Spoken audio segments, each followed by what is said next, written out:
Hello students, welcome to go Vidya. మనకు RRB JE నుంచి already notice అనేది వచ్చింది. సో మీలో చాలా మందికి తెలిసి ఉండొచ్చు.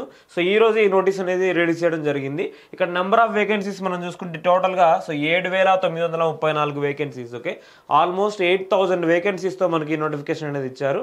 సో ఇందులో చాలా మందికి తెలియని విషయం ఏంటంటే, సో రైల్వే జేఈకి ప్రిపేర్ అవ్వాలనుకుంటే మనకి CBT1, CBT2 అలానే టెక్నికల్ సిలబస్ అనేది కూడా మేజర్ రోల్ ప్లే చేస్తుంది అనమాట. ఓకే, సో ఎవరికైతే మన గోవిద్య యాప్ ఇంకా మీరు డౌన్లోడ్ చేసుకోలేదో ఒకసారి డౌన్లోడ్ చేసుకోండి. మన గోవిద్య యాప్లో రైల్వేకి సంబంధించిన JEE courses technical, non technical అలానే మీకు సంబంధించిన ప్రతి ఒక్క కోర్స్ అనేది కూడా అవైలబుల్గా ఉంటుంది. ఎవరికైనా కావాలంటే కంపల్సరీగా గోవిద్య యాప్ అనేది ఫస్ట్ డౌన్లోడ్ చేసుకునేసి మీకు కావాల్సిన కోర్స్ అనేది మీరు చూడొచ్చు అనమాట. ఓకే, సో ఎనివే ఎవరికైనా ఆన్లైన్లో కావాలంటే ఇమీడియట్గా మీరు తీసుకోవచ్చు. సో ఫీ అనేది చాలా తక్కువ ఉంది అట్ ప్రజెంట్. సో మీకు కొన్ని రోజుల తర్వాత ఫీ అనేది కూడా పెరగడం జరుగుతుంది. ఓకే, సో ఎలక్ట్రికల్ కానీ, ఎలక్ట్రానిక్స్ కానీ, మెకానికల్ కానీ, సివిల్ కానీ, ఓకే, సో ప్రతి ఒక్కరికి మనము క్లాసెస్ ప్రొవైడ్ చేయడం జరుగుతుంది. ఓకే, CBT1 కావాలంటే CBT1, CBT2 కావాలంటే CBT2, రెండు కంబైన్డ్గా కావాలన్నా ఒకటి కంబైన్డ్గా కూడా మనం తీసుకోవచ్చు. ఎన్విరాన్మెంట్ సంబంధించినవి, అలానే CBT1లో మ్యాథమెటిక్స్, రీజనింగ్, సో అలానే సైన్స్కి సంబంధించినవి, జనరల్ అవేర్నెస్ సంబంధించినవి. ఓకే, సో అలానే CBT2కి సంబంధించిన టెక్నికల్ సిలబస్ ప్రతి ఒక్కటి మనం ప్రొవైడ్ చేయడం జరుగుతుంది. ఓకే, సో ఎనీహౌ ఇక్కడ మనము నోటిఫికేషన్లు ఇచ్చిన డీటెయిల్స్ ప్రకారం మనకు ఎప్పటి నుంచి అప్లికేషన్ స్టార్ట్ అవుతుందంటే, opening date of application okay, so 30/07/2024 అంటే ఈ మంత్ 13 నుంచి మనకి అప్లికేషన్ అనేది ఓపెన్ అవుతుంది. So closing date of submission of application 29/08/2024. Okay, so August ending. So maximum as early as possible apply చేసాను ట్రై చేయండి.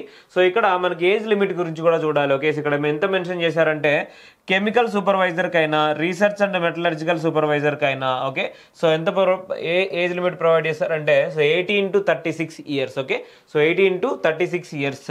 Next junior engineer or depot material superintendent and chemical and metallurgical assistant. Okay, so వీటికి కూడా మనకి 18 to 36 years of so మనకు age limit అనేది ఉందన్నమాట. Okay, అంటే 36 years వరకు నార్మల్గానే ఏజ్ లిమిట్ ప్రొవైడ్ చేశారు. ఇది చాలా మందికి అడ్వాంటేజ్ అనమాట. ఓకే, సో ప్రీవియస్గా మనకి ఏజ్ లిమిట్ తక్కువ ఉండేది.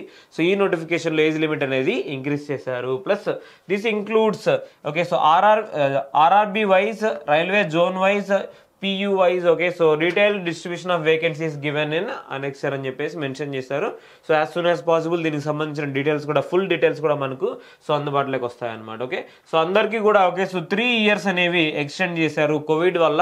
సో మనం కొంత ఏజ్ అనేది లాస్ అయి ఉంటామని చెప్పేసి. ఓకే, సో ప్రతి ఒక్కరికి కూడా 3 ఇయర్స్ ఏజ్ రిలాక్సేషన్ అనేది ఆటోమేటిక్గా ప్రొవైడ్ చేస్తారు. ఇదే కాకుండా మనకు కేటగిరీ వైజ్ ఏజ్ రిలాక్సేషన్ అనేది కూడా ఉంటుంది డెఫినెట్గా. ఓకే, సో దీనికి సంబంధించిన కొన్ని డీటెయిల్స్ అనేవి మనకు ఆల్రెడీ ప్రొవైడ్ చేశారనమాట. ఓకే, సో ఇక్కడ మెన్షన్ చేసిన okay, so total vacancies all RRBs tentative అని చెప్పేసి కూడా మెన్షన్ చేశారు. సో అంటే దీనికంటే ఇంకా ఎక్కువ కూడా ఉండొచ్చు. ప్రీవియస్గా మనం చూసాం టెక్నీషియన్కి సంబంధించినవి, అలానే సో మనకి ఏఎల్పికి సంబంధించినవి నెంబర్ ఆఫ్ వేకెన్సీస్. ఏఎల్పికి అనేవి అఫీషియల్గా మనకి ఇచ్చారు, టెక్నీషియన్కి సంబంధించి ఇంకా అఫీషియల్గా మనకి ఇవ్వలేదన్నమాట. ఓకే, సో అంటే నెంబర్ ఆఫ్ వేకెన్సీస్ ఇంకా ఇంక్రీజ్ అయ్యేదానికి కూడా ఛాన్స్ ఉంది. ఓకే, సో అలానే పే లెవెల్ కూడా మనం చూసుకోవచ్చు. Okay, so pay level in 7th pay commission. Okay, so దీని ప్రకారం మనకి ఏ లెవెల్ పే చేస్తున్నారు, basic pay. Okay, so initial pay ఉంటుంది, సో ప్లస్ ఫైనల్గా. ఓకే, సో మనకు ఆర్ఆర్బీ జేఈకి ఎవరైతే జూనియర్ ఇంజనీర్గా చేస్తారో సో ఇది చాలా తక్కువ శాలరీ అనమాట ఇక్కడ మెన్షన్ చేసిన శాలరీస్. దీంతో పాటు మనము సో వన్స్ 6 months సర్వీస్ మనం కంప్లీట్ చేసిన తర్వాత 65 అబోవే మనం కంపల్సరీగా తీసుకునే దానికి ఛాన్సెస్ ఉంటాయి అనమాట. Okay, so depends upon so మనం వర్క్ చేసే జోన్, అలానే మనం వర్క్ చేసే డివిజన్ బేస్ చేసుకుని ఉంటుంది అనమాట. ఓకే, సో ఎనివే ఇది మనకు ఆర్ఆర్బీ జేఈకి సంబంధించిన నోటిఫికేషన్. ఓకే, సో దీంట్లో ఇన్ డీటెయిల్ మనకు ఇక్కడ ఫీజు గురించి కూడా మెన్షన్ చేశారు. సో కంపల్సరీగా వీటి గురించి ప్రతి ఒక్క డీటెయిల్ కూడా మనం తెలుసుకుందాము.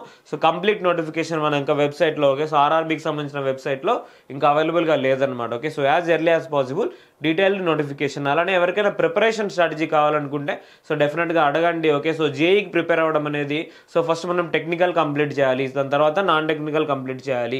CBT1 వరకు మనము ప్రాపర్గా CBT1 క్వాలిఫై అయినామంటే CBT2కి మళ్ళీ టెక్నికల్ చదవాలి. ఓకే, సో ఎంత గ్యాప్ ఉంటుంది. ఓకే, సో జనరల్గా నోటిఫికేషన్ వచ్చినప్పటి నుంచి ఓకే, సో CBT1 ఎగ్జామ్కి మనకు సో ఆల్మోస్ట్ 4 months అనేది ఉంటుంది. ఓకే, సో 4 months చాలా మందికి తెలియని విషయం. Okay, so 4 months.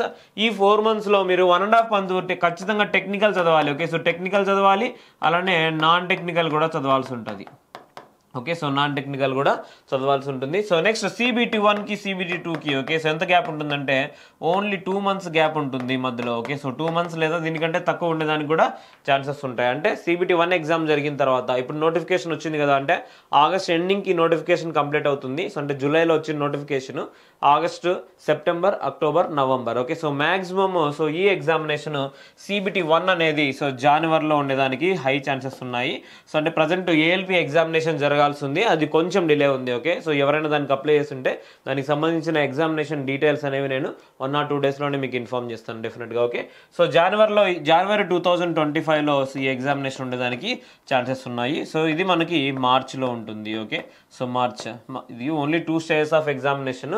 సో ఇక్కడ చాలా రకాల బ్రాంచెస్ అనేవి అవైలబుల్గా ఉంటాయన్నమాట. సో ప్రతి ఒక్కరు ఓకే, కంప్యూటర్ సైన్స్ డిపార్ట్మెంట్ కానీ, ఎలక్ట్రానిక్స్ డిపార్ట్మెంట్ కానీ, ఎలక్ట్రికల్ డిపార్ట్మెంట్ కానీ, మెకానికల్ డిపార్ట్మెంట్ కానీ, సివిల్ డిపార్ట్మెంట్ కానీ, okay. So printing technology department కానీ, ఓకే. సో IT డిపార్ట్మెంట్ కానీ, ప్రతి ఒక్క డిపార్ట్మెంట్లో ఇక్కడ వేకెన్సీస్ అనేవి ఉంటాయి. సో మేజర్గా okay, so electrical, electronics, mechanical, civil. Okay. So వీటికి సంబంధించిన బ్రాంచెస్ అనేవి ఎక్కువ నెంబర్ ఆఫ్ వేకెన్సీస్ అనేవి ఉంటాయన్నమాట. ఓకే. సో ఎనివే ఏదైతే బ్రాంచ్లో అప్లై చేసుకుంటారో ఆ సిలబస్ మాత్రమే చదవాల్సి ఉంటుంది. అన్ని వాటికి సంబంధించిన సిలబస్ చదవాల్సిన అవసరం లేదు. ఓకే.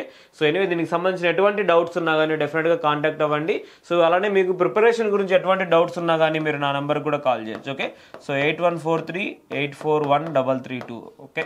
సో దీనికి సంబంధించిన ఎటువంటి డౌట్స్ ఉన్నా కానీ, JEEకి సంబంధించి ఎటువంటి డౌట్స్ ఉన్నా డెఫినెట్గా మీరు అడగండి. సో మాతో డిస్కస్ చేసి ప్రాపర్గా గైడెన్స్ తీసుకొని మీరు ప్రిపరేషన్ అనేది స్టార్ట్ చేయొచ్చు. ఓకే.